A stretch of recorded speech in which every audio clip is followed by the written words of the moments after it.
According to several articles, in the United States, women launch over 1,800 new businesses each day.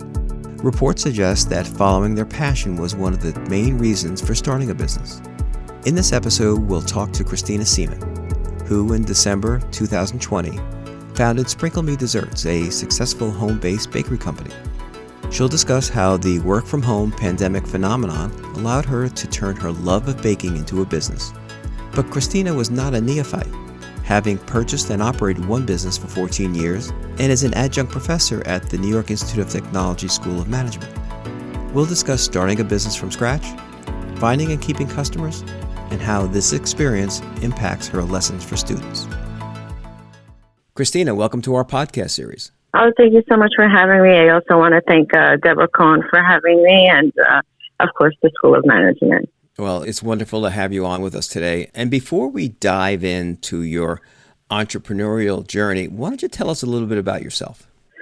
So I'm an adjunct professor at New York Institute of Technology. I've been with the School of Management for about 12 years now. And I teach anything from international business to ethics and social responsibility. I teach undergraduate and graduate courses as well, and I absolutely love it. Christina, had you run a business prior to opening Sprinkle Me Desserts? I actually had run a business before. I was actually in my last year of college. I was offered an opportunity to purchase a business that I was working for. It was a wedding photography studio, and I was working for the studio, and the owners didn't want to run it anymore, and I purchased it. The studio was $500,000 in debt. And I decided to purchase it. It took 10 years to get out of debt, and I owned it for 14 years. I then sold it so I can focus more on teaching. So you had that experience, and so being your own business owner certainly was sort of maybe in your DNA. Having that opportunity sort of woke that up, going out and taking the risk of starting a new business. By the way, it sounds like you have a very busy schedule. How did you decide to make time to start your own home-based business? Yes. So I do have a busy schedule. School of Management does keep me busy, which I love. So what happened was in the middle of the pandemic, believe it or not, and we were teaching at home through Zoom.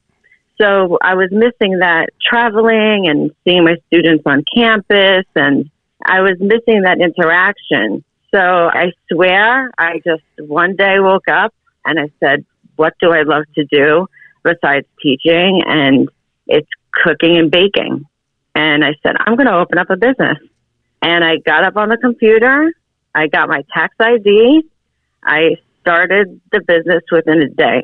And I opened it one day, and the next day I was up and running with my flyers, my coupons. I was up on social media, and I was up and running. Now, to accomplish that, I would imagine you probably found a lot of simple and easy resources to use to get started with. By the way, the name of your business, Sprinkle Me Desserts, I would imagine... Sprinkle Me Desserts. Yep. Mm-hmm. And I'm sure you did a search to make sure that you weren't encroaching on anyone else's intellectual property. And so there was a lot of things you probably did in the background that for you, teaching business seemed kind of simple, but for those people starting out, it's probably a whole list of things that you really went through that, for you is intuitive. Oh, absolutely. I mean, the first thing that I did was get the tax ID. I already host a couple of Facebook pages, such as Sprinkle Me Recipes, or just Sprinkle Me. They're all different pages on just recipes that, moms and dads can share with each other of their kids going back to school and what do you put in the lunchbox and simple stuff like that. And then I thought, why not Sprinkle Me Desserts? So I went to go make sure the name was available, and sure enough, it was. Mm-hmm. So I locked it in. And then I took it from there. It was kind of like a roller coaster right after that. It's interesting because when you first described it, you said, well, I woke up one morning. But the reality is you sort of had unknowingly perhaps, laid the groundwork for getting started in this business through what you were doing on social media already. Yeah, probably. I just never knew that it would take off the way that it did. I never imagined that it would be, knock on wood, that it would be what it is today.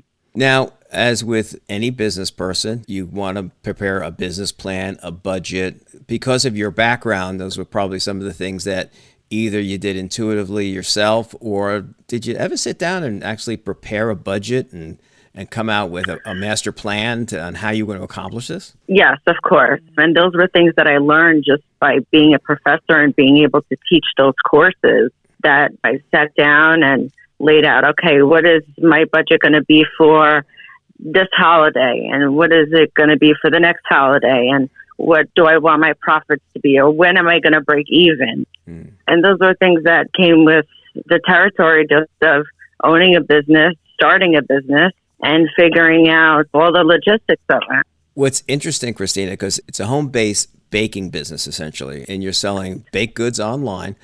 And in doing a little bit of research on the subject, I was fascinated by how many websites out there that talk about the pros and cons, the ins and outs, making sure that you conform to all laws, that you're collecting the proper taxes, that you actually have designated space within your home so that it's separated from what the family would use, as opposed to having a commercial bakery on the outside. And so those all sound like, big challenges, including one I got a kick out of was you always seem to have a constant sugar rush to sample your goods, which I found fascinating. I'm sure you don't go through that. Believe it or not, I guess because I'm involved in it all the time, people would think like you're eating the goods all the time. I'm really not. For tasting purposes, yes, but I guess because I'm always baking them and always making them, I'm truly not eating them, and I don't have sugar rushes. Well, that's good to know. And in terms of your offerings, one of the things, because I love to cook myself, and I will tell you that my test kitchen revolves around me getting the family together and asking people, do you like that? What do you think? I would never think of it, perhaps, to go out and do some test marketing and get some advice from outside the family. In terms of what your offering was going to be online, did you do any testing or see what people were looking for and the challenges of that? Yes, I did. What we did was, of course, very kindly, the first people that order from you are going to be your friends and family. So what I would do is they would place an order, and then I would throw in like a whole bunch of different other treats that I was thinking about selling, and I would, have them taste it and let me know what they thought. And then I would just modify accordingly to what their responses would be, or if they would say, this is good, but maybe you should add this, or maybe you should make it into this or mold it into this, or whatever it would be. And that's how I would do it in the beginning. And obviously that feedback then informs how you want to approach going out to the market. And I know you have your own website and people can order from you, but it's not as simple as just making some cupcakes and giving them to the neighbor. It's a business, so you've got certain regulatory requirements and things that you've always got to keep in consideration. Mm-hmm. I also have a feedback form that goes over to the client after they've been delivered their goods. Then there's a feedback form that the client will fill out, such as, how was the dessert? Was it delivered properly? We wear our masks when we deliver, and so forth. So we do have a feedback form that goes out to the client after they receive their goods. Did you think when you started the business that even though you're in the middle of a pandemic, that given that everyone was at home and a lot of people wouldn't go out, that might actually benefit a home business? You know what? I did think about that. And one of the aspects that I did was I offered free delivery. Ah, okay. So we did free delivery. This way no one had to leave their home. And it seemed to have worked out great. I would imagine you do a lot of repeat business. Do you have a marketing program that you work through once you get that customer list going? We have a marketing program that we work through. We do what's called a piggy bank. So for every amount of money that they spend, they earn money in their piggy banks. And I still do free delivery. Oh, wow. So my customers appreciate that. And I think that's what keeps a lot of them coming back.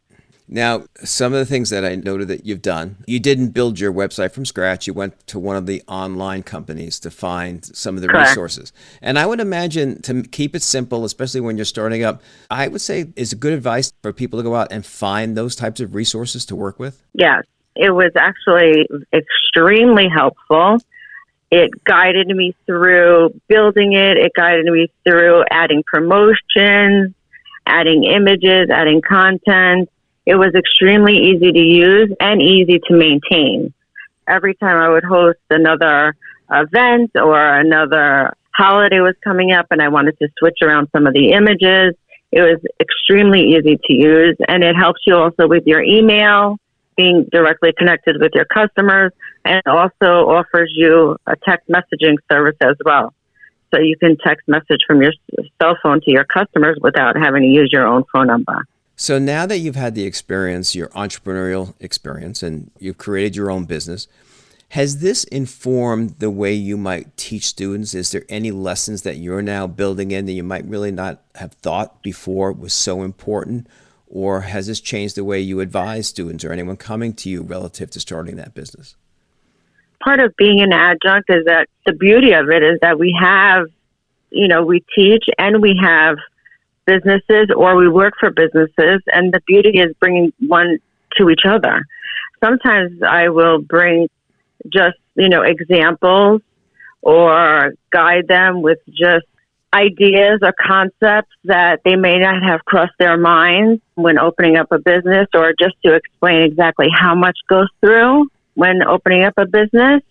And the students get engaged. They want to know more. They want to know, they have questions. They don't realize sometimes how much actually goes into it. And being able to do this and have gone through it, it allows me to share that information with them. So I've been very fortunate. Okay, so now you're a small business owner, and one of the questions I always ask is, what's one of those things that keeps you up at night? What do you worry about most in terms of operating your business? I just want to make sure that my customers are happy. I swear, I just want to make sure that they're happy. The whole thing about Sprinkle Me Desserts is that they're desserts. They're supposed to make people happy. I just want to make sure at the end of the day that whoever received their deliveries that day, that they enjoy them, that they literally, caused a giggle, that it made them truly happy eating their cupcake or their cake pop or their chocolate-covered pretzel. They thoroughly enjoyed them. So you obsess really over customer satisfaction. Yes. And that probably, I would say, any small business, that's one of the things that will keep you up at night is obsessing on customer satisfaction and keeping those customers coming back. Yeah. So in starting a business, what advice do you have for budding entrepreneurs? And one of the things that, and we haven't talked about it yet, and I should have asked it earlier on, was baking your passion. Did you think that that was something that you just really loved and you knew that passion could help drive you? I've always been a cooking and baking person. I've always enjoyed it. So they've always been both my passions. So that's why I have the Sprinkle Me recipe page where we share recipes. And then Sprinkle Me Desserts was just something that I fell in love with. The minute the idea crossed my mind, I fell in love with it. I was like, I have to do this. I have tons of support also. Mm-hmm. My mom, who's an amazing, amazing support, she helps me out tremendously. And she loves it too. She's a huge part of Sprinkle Me Desserts as well. And again, as a home-based business, it's all really about family, and families love to be engaged in helping you be successful. Yeah. And I think that for anybody starting out, especially in this type of a business, that, you engage with and make sure you have that conversation with the family that, this isn't a hobby. This is a business. This is something we want to be successful at. Yes. About yourself, tell me what one word describes who you are. Oh, one word that would describe me, I would have to say I'm probably a risk taker. I would say, normally I wouldn't give myself that title, but when I look at my life and look at the things that I've done, I would probably say I'm a risk taker. Definitely. And would you say that opening this business was one of the biggest risks that you've taken? Yes. When you open up a business, I don't think that, I know what I teach to my students. I know what comes out of textbook, but I don't think you realize the time and the effort, the money, the planning, all that goes into it. Even though you're advertising on social media, that's still a 24/7 job. Right. Along with, other advertising and research and development, and it's also a 24-hour job. So I think you have to be a risk taker to open up your own company. It's funny that you hesitated initially maybe to describe yourself that way, but I loved when you said earlier that you woke up one morning, you had this idea, and you said to yourself, I'm going to open this business. And that's exactly how it happened. If you think about it, deep down inside, you were certainly up to the challenge. You had the basic knowledge for it. But the toughest thing for most people is to take that step and step out there and actually get started. And that's exactly how it happened. Okay. I just woke up one day and I said, I'm going to do this. And I got on my computer and I did it. Smashing through inertia with the force of a first step, Christina described waking up one day and affirming her decision to start a business by clearing the name and getting a business ID number. As with many startups during the pandemic, Christina seized the extra time created by a commuting reprieve to convert passion into commerce.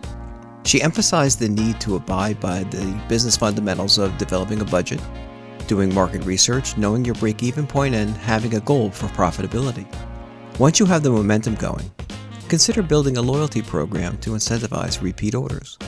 In this case, Christina called it the customer's piggyback. Be sure to maximize your social media presence and always take into account customer feedback. Figure out what's working, what's not, and adjust accordingly. Finally, Christina described herself as a risk taker. It is a fundamental personality trait seemingly inherent in most entrepreneurs. That part of your personality ignites the chain reaction that is a business startup. As Christina points out, textbooks can describe what you'll have to go through, but the experience will teach you valuable lessons about the time and effort, money, and planning that go into a startup, which she now infuses into her teaching. We thank Christina for sharing her experiences and valuable insights.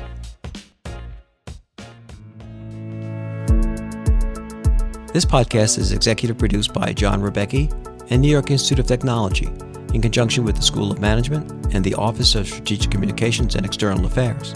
The Director of Professional Enrichment and producer of this podcast is Deborah Cohn. Our marketing and social media strategist is Petra Shantaraga. Our audio editor and mixer is Brian Falk from Abacus Entertainment. Special thanks to Constance Talacia and Paulana Lamanier for all their support. Until next time.